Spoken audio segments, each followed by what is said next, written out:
Imazhet që po shihni mbas shpinës time, imazhet absolutisht të mrekullueshme që po shihni pas shpinës time janë regjistruar pak ditë më parë në një prej krajinave më të mëdha të Shqipërisë, në një zonë e cila ndodhet jo më shumë se 1 orë e 15 minuta nga Tirana. Mjafton të hipësh makinës në qendër Tiranës, do harxhosh më shumë kohë për të dalë deri në zonën e Brarit, ku është fundjavë ndryshe, dhe më pak kohë për të arritur nga kjo zonë eksaktësisht tek kjo pjesë mrekullueshme. Qelloi që dita që na arritëm ishte një ditë menjëherë pas dëborës së natës, me një pamje impresionuese, e cila jo vetëm mua më kam vetëm kujdes, por edhe në gjitha postimet që kemi bërë në rrjetet sociale, ka pasur më shumë se 7 milion shikime. Në fakt, është një emision mjaft interesant, në cili ne do fokusohemi tek krajina e Martaneshit dhe zona e Krastës në Martanesh. Bëhet fjalë tash për një nga zonat më të bukura të Shqipërisë, më impresionuese, të paktën në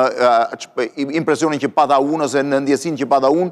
dhe njëkohësisht një nga zonat me më shumë kontraste, me bukuri manice, po dhe me një varfëri ekstreme. Një zonë e cila për momenti ka shumë pak restorante, shumë pak kafe, po thuajse nuk ka shumë pak struktura fare modeste hotelerie, por që mund të shndrohet shumë shpejt me ndërtimin e rrugës Arbrit në një prej zonave më të frekuentuar. Nëse bie borë në një ditë të ftohtë, mund merrni fëmijë dhe në 1 orë e 15 minuta të jeni në një nga zonat më të bukura të Shqipërisë. Natyrisht që ka nevojë për shumë struktura, por një gjë mos harroni, të paktën unë që kam shëtitur pothuajse gjithë Shqipërinë, rrallë kam gjetur një vend më të bukur se sa ky, të paktën në Dëbor.